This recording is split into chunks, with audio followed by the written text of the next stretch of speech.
Հայ-ամերիկյան առողջության կենտրոնում կարող եք անցնել կրծքագեղձի, վահանագեղձի, ներքին օրգանների եւ գինեկոլոգիական, ինչպես նաեւ բջջաբանական, հյուսվածքաբանական լաբորատոր ախտորոշիչ հետազոտություններ։ Գործում է նաեւ ստոմատոլոգիական կաբինետ։ Կենտրոնում իրականացվում են մամոգրաֆիկ, միջուկամագնիսային ռեզոնանսային, համակարգչային տոմոգրաֆիկ, ռենտգենաբանական հետազոտություններ, ինչպես նաեւ վիրահատական միջամտություններ։ Դուք կարող եք ստուգել նաեւ ձեր ոսկրերի խտությունը։ Ուշադրություն, կենտրոն կարող եք դիմել աղեստամոքսային խնդիրների դեպքում, իսկ սպասելն այստեղ հաճելի եւ աննկատ է անցնում։ Հայ-ամերիկյան առողջության կենտրոն։ Առողջ ընտանիքի հենասյունը առողջ կինն է։ Բարև իմ շատ սիրելի հեռուստադիտողներ, Medinform հաղորդաշարն է եթերում, այսօր մենք խոսելու ենք արթրոսկոպիայի մասին, թե ինչ է այն իրենից ներկայացնում, որ դեպքերում եւ որ հոդերի դեպքում է այն կիրառելի, կիմանաք րոպեներ անց, սիրով ներկայացնեմ իմ զրուցակցին, նա Իզմիրլյան բժշկական կենտրոնի օրթոպեդ վնասվածքաբան Նարեկ Չալիկյանն է, բարև բժիշկ։ Բարև ձեզ։ Շնորհակալ եմ, որ մեր ծրագրի հյուրն եք։ Շնորհակալ եմ։ Եվ այսպես խոսենք արթրոսկոպիայի մասին եւ հեռուստադիտողին ներկայացնենք, թե որ հոդերի դեպքում է այն կիրառելի եւ առհասարակ այն իրենից ինչ է ներկայացնում։ Նշեմ, որ մեր մասնագիտության մեջ գրեթե բոլոր վիրահատությունները կատարում եմ։ Մասնագիտացված եմ արթրոսկոպիկ վիրաբուժության մեջ։ Այսօր Հայաստանում արթրոսկոպիան գտել է լայն կիրառում, ու նույնիսկ վիրահատություններ կան, ուղղակի առանց արթրոսկոպիայի կիրառման չես կարող անել։ Արթրոսկոպիան հնարավորություն է տալիս հոդը տեսնել ներսից, հատուկ սկոպի օգնությամբ, վիզուալիզացնել ամբողջ պատկերը հոդի, դնես հենց արթրոսկոպիայի միջոցով ախտորոշում եւ վերջում կարողանաս խնդիրը հիվանդի միաժամանակ եւ դիագնոզ դնել եւ այսինքն կիրառվում է եւ դիագնոստիկ նպատակներով եւ բուժական նպատակներով։ Այսօր լայն կիրառում ունենք ուսահոդի եւ ծնկան հոդի արթրոսկոպիկ վիրաբուժության մեջ։ Արթրոսկոպիայով թույլ է տալիս ծնկան հոդի եւ ուսահոդի գրեթե բոլոր պաթոլոգիաները լուծել։ Որ դեպքերում է այն կիրառվում, այ արդեն նշեցիք ուսահոդի եւ ծնկահոդի դեպքում։ Ենթադրենք ախտահարված են հոդերի այլ հատված, կոնքազդրային հոդը կամ դաստակները, այս դեպքում եթե արթրոսկոպիան չի կիրառվում, ապա որ մեթոդն է դրան փոխարինում։ Տեսեք, կոնքազդրային հոդի եւ այլ հոդերի հետ կապված պաթոլոգիաները արթրոսկոպիայի լուծմամբ բավական քիչ են։ Գրեթե 2-3 ախտորոշում կա, որ կարող ես արթրոսկոպի օգնությամբ կոնքազդրային հոդի խնդիրը լուծել։ Կոնքազդրային հոդի հիմնական խնդիրը դա կոնսերվատիվ դեղորայքյան միջոցն է եւ վերջնական փուլում, երբ որ հոդը լիարժեք մաշված է, կատարում է կոնքազդրային հոդի փոխարինում։ Նույնը նշեմ արմնկային եւ ճաճանճ-դաստակային հոդերի եւ սրունքթաթային հոդերի հետ կապված, որ մենք կիրառում ենք իհարկե մեր հիմնարկում, մեր կլինիկայում կիրառում ենք այդ վիրահատությունները, ուղղակի պացիենտների պաթոլոգիաները նշված խնդիրների համար բավական քիչ են։ Իսկ ուսահոդի եւ ծնկան հոդի խնդիրները, քանի որ բավական շատ են ու առանց արթրոսկոպի միջոցով չես կարող լուծել այդ խնդիրները, ուստի հիմնականում մասնագիտացված ենք ուսահոդի եւ ծնկան հոդի արթրոսկոպիկ վիրաբուժության մեջ։ Ուրեմն հիվանդները վերցնենք ծնկան հոդը, հա, հիմնականում գանգատվում են շարժումների սահմանափակումից եւ ցավից։ Եթե մենք հիվանդը դիմելով մեզ, կատարելով բոլոր կլինիկական տեստերը, կատարելով ռենտգեն հետազոտություն եւ ռենտգենով տեսնում ենք, որ արթրոզ կա, բայց երկրորդ ոչ ավելի քան երրորդ աստիճանի, եւ հետազոտելով կլինիկորեն տեսնում ենք, որ կա ծնկան հոդի, վերցնենք օրինակ մենիսկի վնասում, այդ հարցը մենակ կարող ենք լուծել հենց արթրոսկոպիայի միջոցով։ Արթրոսկոպը թույլ է տալիս, ամբողջ գործիքակազմը մեզ թույլ է տալիս, որ կարողանանք մենիսկի վնասման դեպքում կարողանալ մենիսկը հենց կարել, այսինքն օրգան պահպանող վիրահատություն կատարել, ոչ թե հեռացնել։ Իսկ մոտավորապես 15 տարի առաջ այդ վիրահատությունը կատարում էր բաց եղանակով եւ չկար այդ համակարգը, որ մենիսկը կարողանայր վերականգնել, այլ ուղղակի հեռացնում էին։ Եվ մարդիկ տարիներ հետո դառնում են պրոստը հաշվանդամ։ Իսկ այս դեպքում մենք կարող ենք ասել, որ մարդը ասես իր բնականon կյանքի հունից չի էլ հեռանում, նույն ակտիվությունը կարող է պահպանել կամ ենթադրենք շարունակել զբաղվել սպորտով, եթե մինչ այդ զբաղվել է։ Ու ծնկան հոդի դեպքում հիմնական մեծ դիմող հիվանդները հենց սպորտսմեններ են, որոնք որ կտրուկ ամփոփ շարժումների հետևանքով ինչ որ չափ նաև անուղղակի չգիտակցելով առաջացել է օրինակ առաջային խաչաձև կապանի վնասում, մենիսկի վնասում, այս նորանոր մեթոդները, որ մենք Հայաստանում կիրառում ենք ու չենք զիջում եվրոպական մեր գործընկերների կատարած վիրահատություններին, Մենք կարողանում ենք կատարել օրգան պահպանող վիրահատություն, օրինակ վերցնենք մենիսկը մենք էլ չենք հեղացնում սպորտսմենի մոտ, մենակ վերականգնում ենք։ Եվ 6 շաբաթ հետո մենք իրան թողնում ենք արդեն անցնի իր բնականon կյանքին։ Սպորտով մի քիչ ավելի ուշ ենք թողնում պացիենտը վերադառնա, բայց իր ակտիվ կյանքին հենց հաջորդ օրվանից թողում ենք վերադառնա։ Նշեմ, որ վիրահատությունը կատարվում է 2 փոքրիկ անցքով, այսինքն մենք մի անցքով տեղադրում ենք հենց էնդոսկոպը, կամերան, որը որ տեսնում ենք հոդը ներսից, եւ երկրորդ անցքով կատարում ենք մնացած այլ գործողությունները։ Դա մեզ թույլ է տալիս, որպեսզի մեծ կտրվածքներ չանել, հիվանդը արագ վերականգնվի, հենց հաջորդ օրվանից հիվանդը սկսում է քայլել, ու մենք հաջորդ օրն էլ հենց հիվանդին դուրս ենք գրում։ Ու 2 շաբաթ օգնությամբ քայլելուց հետո արդեն ինքը սկսում է կամաց-կամաց վերադառնալ իր բնականon կյանքին։ Ուզում եմ մի փոքր հետ հայացք նետենք մինչ արթրոսկոպի գործածումը կատարվող վիրահատությունների եւ բուժման ընթացքի հետ, որպեսզի հեռուստադիտողն էլ ավելի պատկերացնի այս առավելությունները, եթե նախկինում հոդը ներսից չեք տեսել, չէ՞, այսպես է ստացվում, եթե չի եղել արթրոսկոպ, ապա այդ վիրահատությունները որքանով են եղել էֆեկտիվ։ Ցավոք սրտի ցուցումը եղել է հենց վիրահատության, ուղղակի երևի 15-20 տարի առաջ ծնկանոդը ամբողջությամբ բացվել է, կատարվել է մոտավորապես 15 սանտիմետր կտրված, ամբողջ հոդը մերկացվել է, որպեսզի կատարել մենիսկի վիրահատություն։ Իսկ ամբողջ հոդը մերկացնելով վնասում է այս ստրուկտուրաներ։ Այսինքն հետ հայացքով, որ այդ պացիենտները հիմա գալիս են արդեն 4 աստիճանի արթրոզով, ու այդ ժամանակ հասկանում ես ինչ վիրահատություններ ա եղել, բայց այն ժամանակ էլ չեմ պատկերացել, թե այսօր կարելի է կիրառել օրինակ սպորտի միջոցով։ Ուղղակի այդ հիվանդներին արդեն բացի էնդոպրոթեզավորումից ոչ մի չես կարող առաջարկել։ Այսինքն այդ պացիենտները նույնպես իրան կարող են վերադառնել իրենց կյանքին, շուրջ դատապարտված են։ Ուղղակի փոխում ես հոդը, փոխարինող վիրահատություն ես անում, դնում ես արհեստականոտ, հիվանդը լինությունով անցնում է նորմալ բնականon կյանքին։ Որ վնասվածքների կամ հիվանդությունների դեպքում է, որ կարելի է այս կարգի վիրահատություններ կատարել։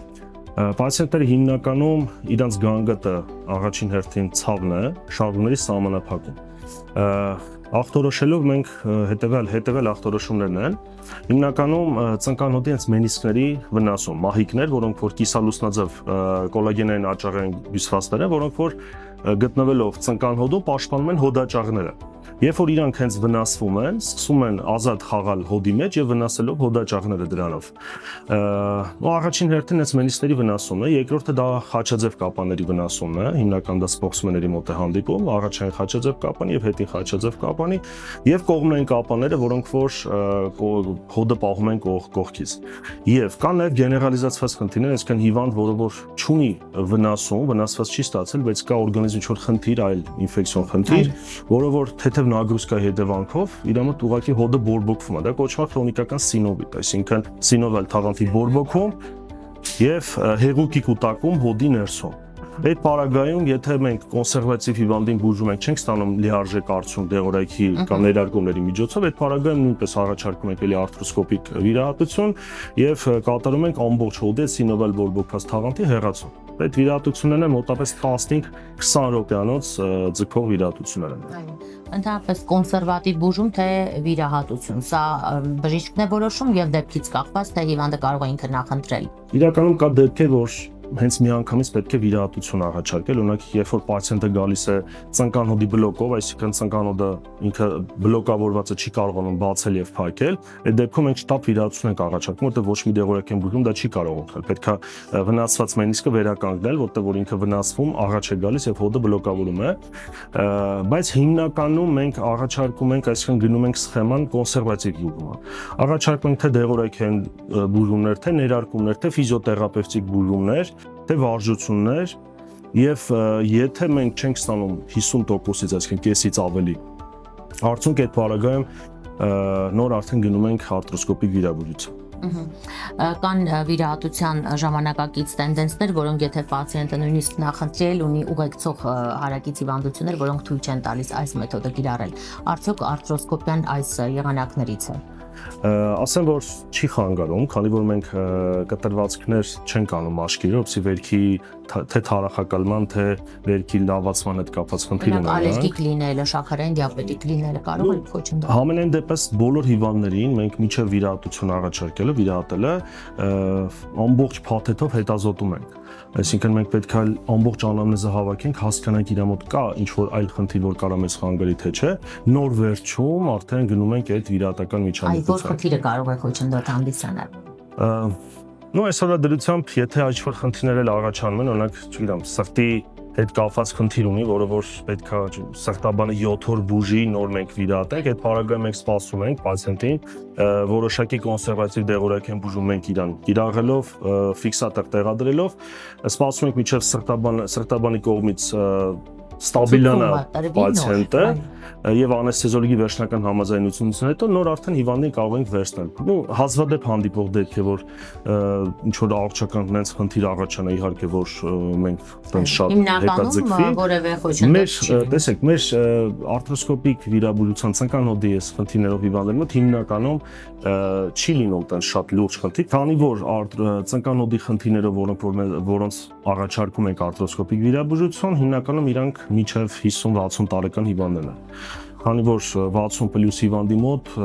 արտրոզի չափ, այսինքն մաշվածության, հոդի մաշվածության չափը այնքան շատ է, որ արթրոսկոպիկ վիրաբուժությունը իրան պրոստը արդյունք չի տա։ Այդ պարագայում արդեն մենք գնում ենք կոնսերվատիվ բուժման, եւ եթե մաշվածության չափը այնքան շատ է, որ դաժե կոնսերվատիվ մեթոդը չի կիրառի, այդ ժամանակ առաջարկում ենք արդեն էնդոպրոթեզավորում։ Բժիշկ, եւ կարծում եմ շատերին այս թեմայից զատ հետաքրքիր է նաեւ անչափ տարածված մի խնդիր, երբ ասես ծնկներում ջուր է հավաքվում, այո, այսպես ժողովրդական լեզվով ասեմ, որպեսզի դուք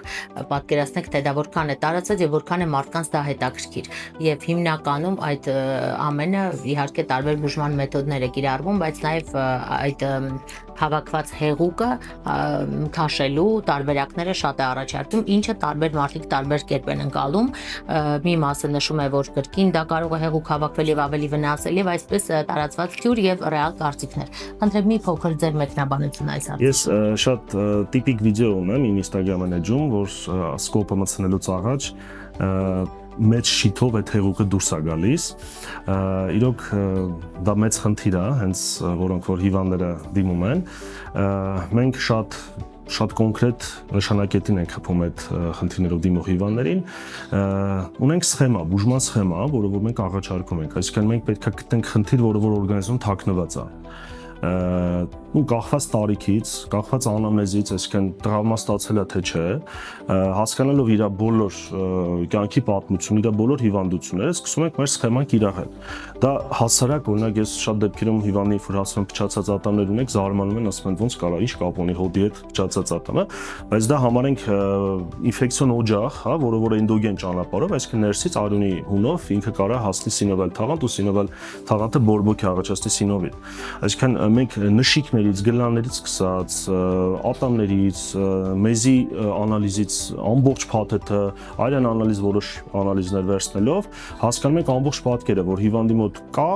ինչ որ խնդիր թաքնված թե չէ։ Այդ ամեն ինչ երբ որ լինում են բացասական, այսինքն պատասխանները, նոր արդեն գնում ենք մյուս հետազոտությունների, եթե պետք է սոնոգրաֆիկ հետազոտություն կամ MRI հետազոտություն, որով արդեն մեզ լիարժեք պատկերը տալիս։ Ну Ստեղ հիմնականում են պատճառներն է լինում, որ շատ դեպքերում մեր մոտ ոնց է, չէ, պետք է մինչև դանակը ոսկորին չհասնի, չենք դիմում հիվանդանոց, իսկ մեր մոտ էլ նենց է, որ հիվանդանոց հիվանդին բերում է մենակ ցավը, ուրիշ ոչ մի բան չի բերում։ Ինքը պատրաստ է կախ քայլի, բայց ինքը չի գնա հիվանդանոց, կամ կգցի վաղը կգնամ, երեխուս հարսանիքներ կանեմ, են ծնունդներ կանեմ, կնունքներ կանեմ, ամեն ինչ կանեմ, բայց մի օր կգնամ հիվանդանոց։ Մաքսիմալ հետաձգելու նպատակով։ Այո, բայց ցավի պարագայում ինքը մի անգամից դիմում է հիվանդանոց, նույնիսկ ինքը կարող է մի ամիս ցավ ունենա, բայց այդ օրը որոշի գիշերվա ժամը 3-ին ցավերը սաստկանա, այդ ժամանակ հենց զանգի ու գա հիվանդանոց։ Մենք 1:24-7 հասանել ենք մեր պացիենտների համար միշտ պատրաստ ենք։ Այո, օրթոպեդները մշտապես զբաղված են գիշեր-ցերեկ արթուն պետք է լինեն, որովհետև վնասվածքները հատկապես եթե հիվանդությունները մի կողմ դնենք, ամեն րոպե կարող են ձեզ Այս դրությամբ մեր մաքսիմում կիրառվող սխեմաների օգնությամբ, կոնսերվատիվ բուժման, թե ֆիզիոթերապևտիկ բուժման, մենք մեր պացիենտները մեզի շինում են շատ գոհ։ ու որոշ դեպքեր, որոնք որ բնական է, որ կարող է չհասնես կոնսերվատիվ բուժմամբ լիարժեք արդյունքի, այդ պարագայում արդեն մենք առաջարկում ենք վիրահատական միջամտություն, դա պալիատիվ վիրահատություն, որը օրգան պահպանող վիրահատություն, որը որ հիվանդը էլի կանցնի նորմալ բնականոն կյանքին։ Այո, այսինքն պարզապես վերահսկել ցավի աստիճանը։ Միանշանակ, պետք է անպայման արդեն անելիք չկա։ հսկողության տակ ենք մեր պացիենտներին, որ քննիչ չխորան։ Եվ քանի որ դուք շատ մանրամասնորեն ներկայացրեցիք արթրոսկոպիան եւ կարծում եմ բոլորն էլ պատկերացում կազմեցին թե սա ինչի մասին է եւ որ դեպքերում է կիրառելի, կխնդրեմ մեր զրույցի վերջում նաեւ ներկայացրեք դրա հետևանքով հիվանդի վիճակի բարելավման ընթացքը, այ որքան մի փոքր խոսեցիք տարբեր հատվածների դեպքում, բայց առհասարակ որքան ժամանակ հետո կարող է հիվանդը իրեն լիարժեք զգալ արթրոսկոպիկ վիրահատությունից հետո։ Կոնկրետ օրինակով բերեմ, եթե պացիենտը 45-50 տարեկանից բարձր է, մինչև 65-70 տարեկան ու դիմում է, եթե 4-րդ աստիճանի ծանր արթրոզ չի իր մոտ, ես պացիենտին առաջարկում եմ